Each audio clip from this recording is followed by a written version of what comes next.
अस्सलामुअलैकुम my YouTube family. Welcome to novels की दुनिया। कैसे हैं आप सब लोग। आज हम दिल की राय के लिए खाली नहीं है कि एपिसोड नंबर 11 पढ़ेंगे।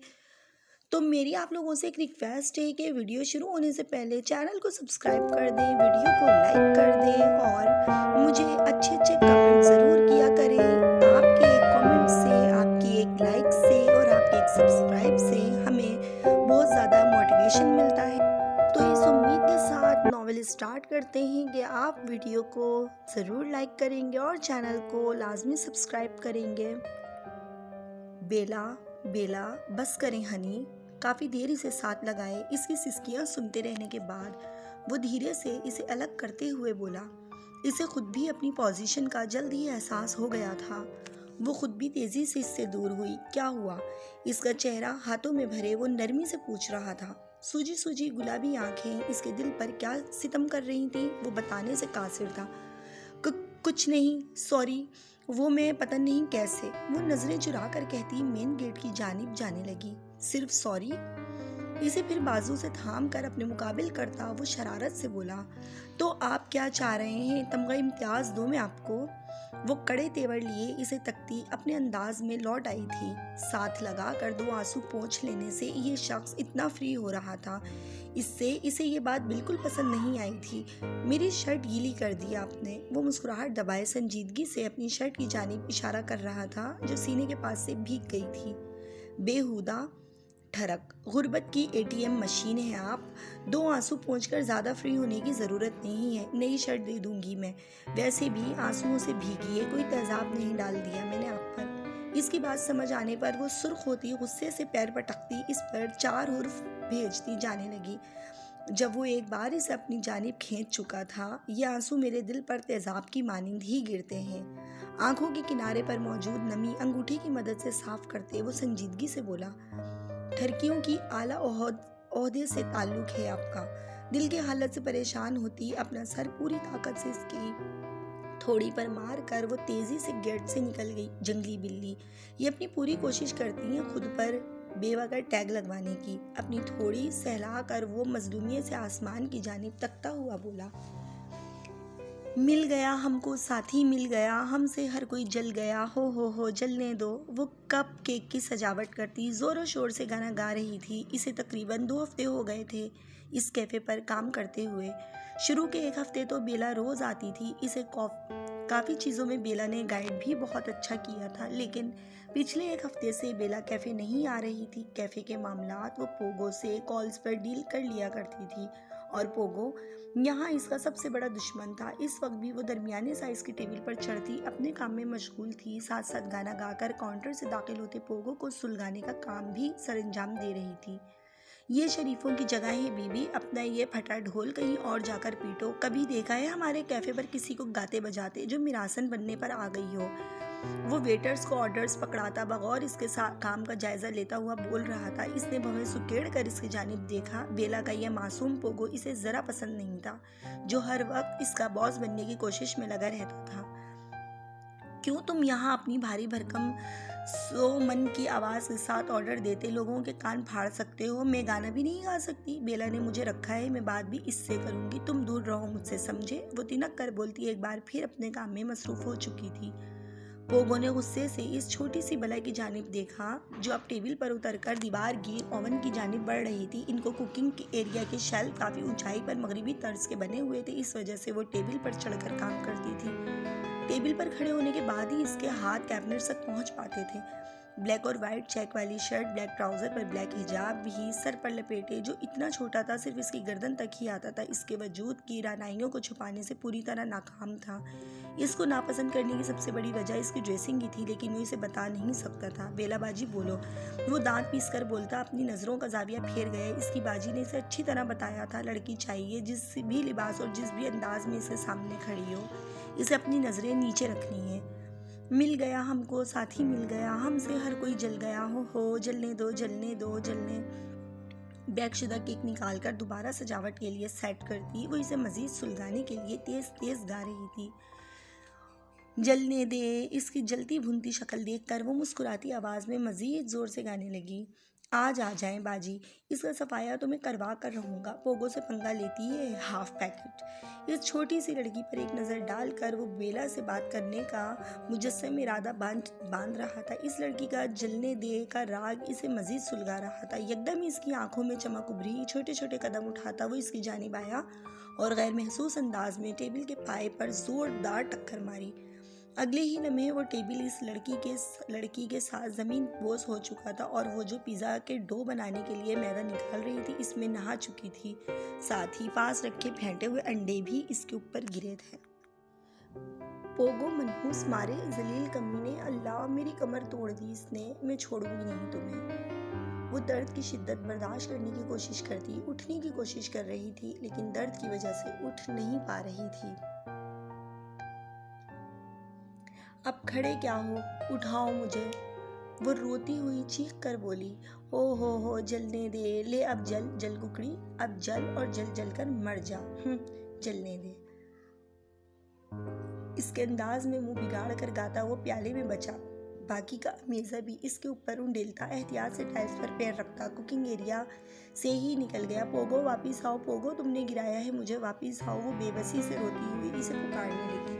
वो वहाँ होता तो इसकी रोती हुई आवाज़ सुनता।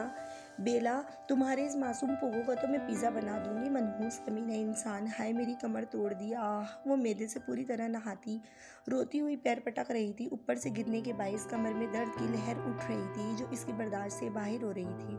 वो 14-15 साल की बच्ची ही थी। हालात ने इसे बड़ा बना दिया था, लेकिन थी वो भी लड़की और काफ़ी नाजुक सी लड़की। कमर की तकलीफ इसकी बर्दाश्त से बाहर होने लगी तो वो ज़ोर ज़ोर से रोने लगी। बेला जो अभी ही कैफ़े में आई थी, पिछली जानिब से आने की वजह से वो पहले कुकिंग एरिया में ही आई। इसे इस हालत में रोते हुए देखकर सरस से इसकी जानिब आई। फ़िहा, क्या हुआ, तुम इस तरह कैसे गिर गई? इसका आंसू और मैदे से अटा चेहरा काफ़ी अजीब लग रहा था। वो इसके सामने बैठती नरमी से इसके हाथ चेहरे पर लगा मैदा साफ करने लगी। ऐसे किस तरह गिर गई तुम? मैंने कहा भी था तुमसे जिस चीज़ पर हाथ नहीं जाए तुम पोगो को बुला लेना। इसे सहारा देकर पास रखे सोफे पर बिठाकर इसके हाथ पैर साफ करने लगी। वो ज़ोर ज़ोर से रोती नफ़ी में गर्दन हिला रही थी। पोगो पोगो, वो इसे कुछ बताते नहीं देख बेला ने पोगो को आवाज़ें दी। बेला बाजी, आप कब आई? अगले ही पल वो बोतल के जिन की तरह हाजिर था। मैदे और अंडे में निथड़ी फ़िहा को देखकर वो हंसी दबाने के चक्कर में सुर्ख हो रहा था। फ़िहा कैसे गिरी पोगो? बेला ने संजीदगी से इसकी जानिब देखा। पता नहीं बेला बाजी, मैं तो बाहर था। क्या हुआ, तुम गिर गई? धीरे से कहता, मासूमियत के सारे रिकॉर्ड तोड़ता वो इसके सामने आ खड़ा हुआ। इसने टक्कर मारी थी टेबल पर। वो रोती हुई बोली। पोगो ने गड़बड़ा कर बेला की जानिब देखा जो खफगी से इसे ही देख रही थी। पोगो, मुझे तुमसे ये उम्मीद नहीं थी। अब देखो वो कितना रो रही है। उठो फ़िहा, चलो मेरे साथ डॉक्टर के पास। वो पोगो की जानिब खफगी से देखती नरमी से फ़िहा को थाम कर उठाने लगी। मेरी कमर में बहुत दर्द हो रहा है। वो रोती हुई बेला के साथ लगी। दर्द का सुनकर पोगो ने भी परेशानी से इसे देखा। वो वाकई तकलीफ से रो रही थी। इसे एकदम ही शर्मिंदगी ने आ घेरा। इसका मकसद तो बस हल्का फुल्का मज़ा चखाना था, इसे तकलीफ देना नहीं। तुम रो नहीं, मैं डॉक्टर के पास ले चलती हूँ तुम्हें अभी। नरमी से इसे साथ लगाए बेला प्यार से बोली। पोगो ने इस वक्त को कोसा जब इसे सबक सिखाने के लिए इसने टेबल पर टक्कर मारी थी। ना वो टेबल पर टक्कर मारता, ना वो लड़की अभी इसकी बाजी की मोहब्बत समेट रही होती। पोगो, रोड क्रॉस जो क्लिनिक है वहाँ जाओ, डॉक्टर को इमरजेंसी में बुला कर लाओ। इसे साथ बने छोटे से कमरे नुमा रेस्ट रूम में ले जाती वो संजीदगी से पोगो से बोली। कुछ ही देर में वो डॉक्टर को अपने साथ लिए आ गया था। डॉक्टर इसे मसाज दे रही थी।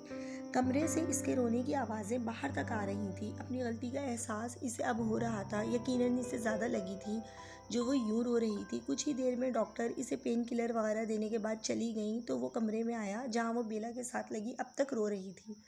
बेला ने खफगी से इसकी जानिब देखा। जवार को कॉल करो, कहो ड्राइवर को गाड़ी लेकर भेजे, मैं फ़िहा को इसे घर तक ड्रॉप करवा दूंगी, फिर तुमसे बात करती हूँ। नहीं, मेरी गलती थी बेला, शुरुआत मैंने की थी, पर मुझे पता नहीं था ये इस तरह मुझे गिरा देगा। तुम इससे नाराज़ नहीं हो? वह हाथों की पुश्त से आंसू साफ करती हुई बोली। पोगो ने हैरानी से इसकी जानिब देखा, फिर मौके से फ़ायदा उठाते जल्दी से बेला के आगे बैठता।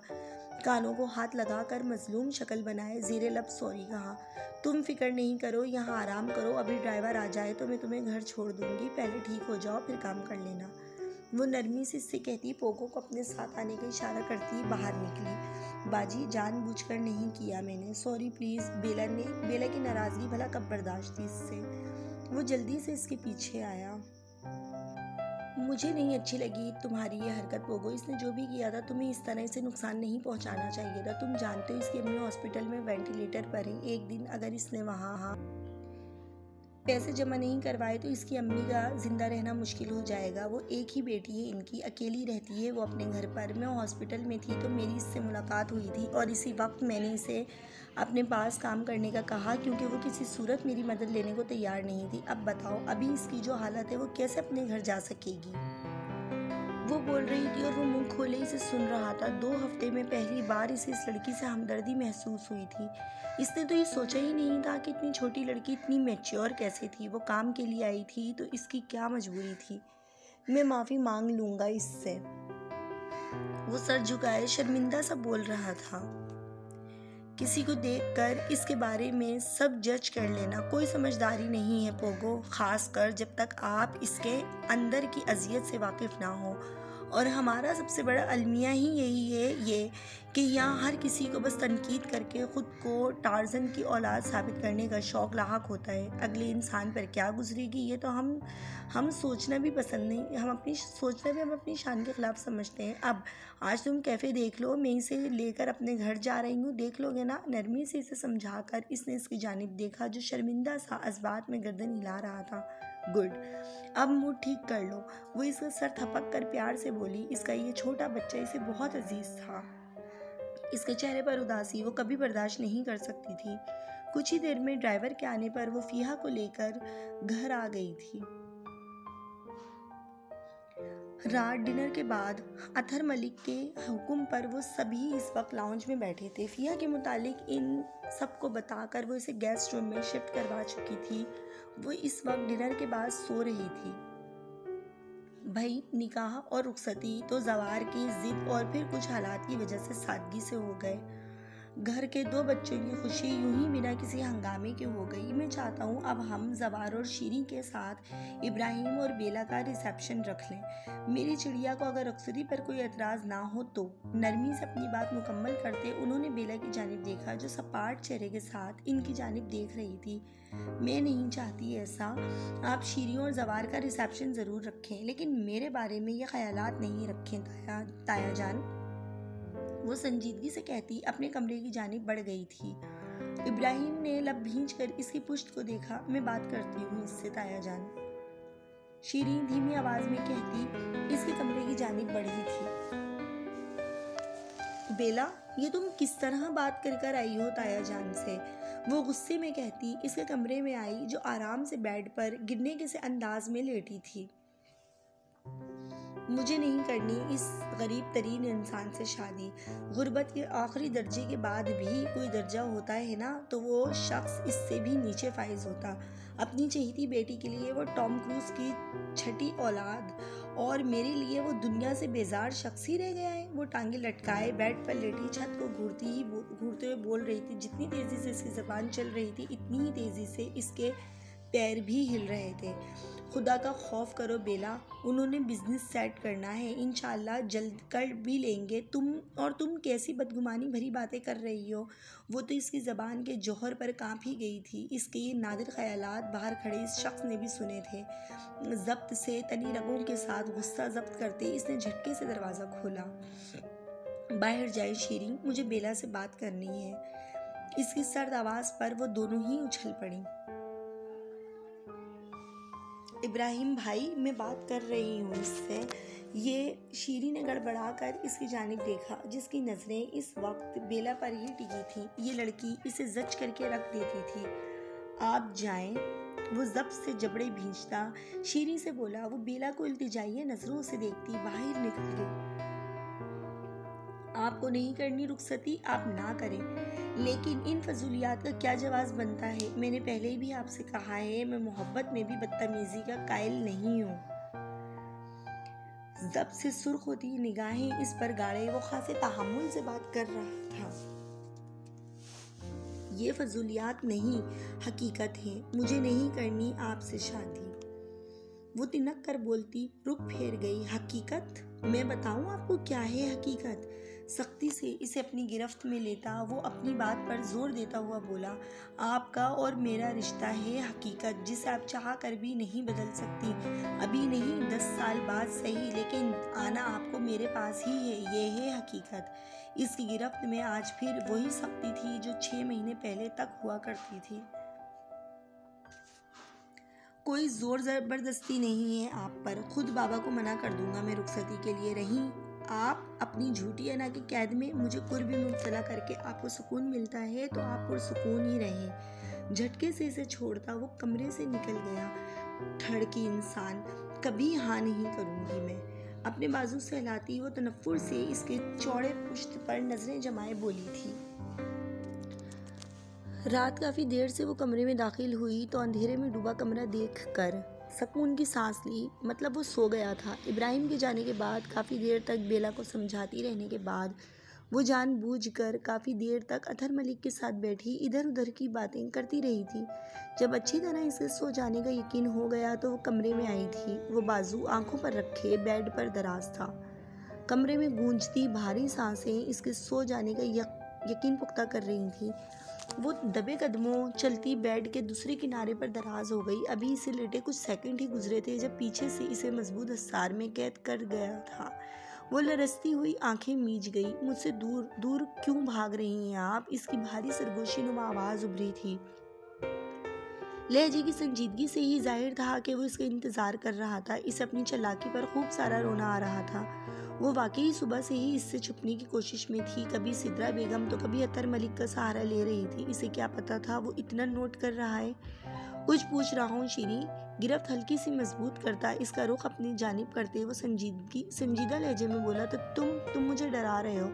वो आंखें मीचती धीरे से बोली। इसकी नाक को उंगलियों की पोरों से छूता वो इसके हवास मुअत्तल कर रहा था। क्यों डर रही हैं आप मुझसे? इसकी नाक पर पेशानी रगड़ता वो संजीदगी से पूछ रहा था। पर प्लीज़, मुझे नींद आ रही है। अपनी कुर्बत पर वो तड़प ही उठी। इसकी गर्म सांसें अपने कानों की लौ पर महसूस करती वो अधमुई सी हो रही थी। मेडिसिन ली थी रात की? इसकी रूहान सी सूरत देखकर नरमी से इसे कुछ दूर करते सवाल किया। वो लब काटती इस बात में गर्दन हिला गई। सारी मेडिसिन टाइम पर लेनी है। किसी भी किस्म की कोताही की सूरत में मैं बुरा पेश आऊँगा शीरी। वो इसके लहजे की सख्ती की वजह नहीं समझ पा रही थी, लेकिन ये सख्ती से नागवार गुजर रही थी।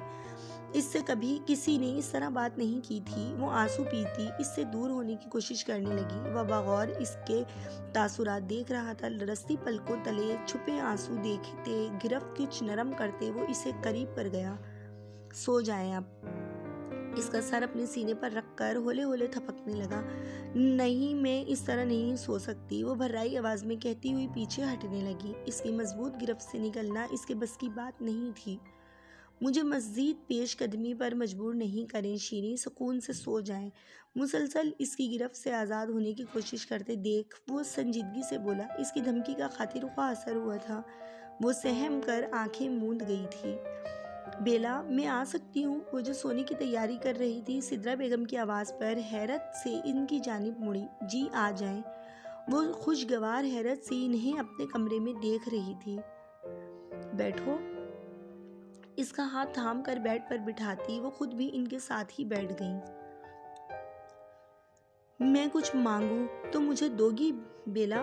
वो नरमी से बोली। इसे तो इनकी अपने कमरे में मौजूदगी का ही यकीन नहीं हो रहा था। झट से इस बात में सर हिला दिया। मैं लगी लिपटी कोई बात नहीं करूँगी बेला। तुम चारों ही मेरे बच्चे हो और हर माँ की तरह मेरे भी अपने बच्चों की शादी के अरमान है। तुम्हारे और इब्राहिम के रिश्ते के मुतालिक सुनने के बाद हैरत मुझे भी हुई थी, लेकिन मैं इस बात से खुश थी कि मैं इब्राहिम को जानती हूँ। वो मेरा बेटा है। इसकी आंखों के रंग में पढ़ सकती हूँ। बेला, बहुत मोहब्बत करता है वो तुमसे। मैं जवार की शादी से पहले इब्राहिम की शादी करना चाहती हूँ। वो मेरा बड़ा बेटा है। मैं चाहती हूँ लोगों को मेरी बड़ी बहू के मुतालिक पहले पता चले। शीरी और जवार से पहले मैं तुम दोनों की एक बहुत बड़ी रिसेप्शन देना चाहती हूँ। मेरी बात का मान रख लोगी बेला। इनकी बात पर इसके अंदर क्षण से कुछ टूटा था। जिन्होंने आज तक इसे बेटी का प्यार नहीं दिया था, इसे बहू कितने फ़ख्र से कह रही थी। इब्राहिम के हवाले से वो यहाँ मौजूद थी, वो इनका बेटा था, लेकिन अपनी बेटी को वो बहू कह रही थी। वो इन्हें बताना चाहती थी कि इनकी झिझक, इनकी बेइतनाई इसे कितनी तकलीफ़ देती है, लेकिन हमेशा की तरह वो मुस्कुरा कर सारे आंसू अंदर उतार गई। आप यहाँ मेरी नहीं, इब्राहिम मलिक की माँ बनकर आई हैं, अपने बेटे की मोहब्बत को अपनी बहू बनाने की ख्वाहिश में। मैं चाह कर भी आपको इनकार नहीं कर सकती मिसेस अफजल। दिन बता दीजिएगा मुझे रुखसती का। अपनी बात मुकम्मल करके वो बाथरूम में बंद हो चुकी थी। वो गहरी सांसें लेती इसके करीब कमरे से निकल गई। ये नॉवेल अभी जारी है। आइंदा एक साथ देखने के लिए चैनल को सब्सक्राइब ज़रूर कर दें। आपको ये एपिसोड कैसा लगा, अपनी राय का इज़हार ज़रूर कीजिएगा। नेक्स्ट एपिसोड का इंतज़ार कीजिए। मिलते हैं नेक्स्ट एपिसोड में। जब तक के लिए अल्लाह हाफिज़।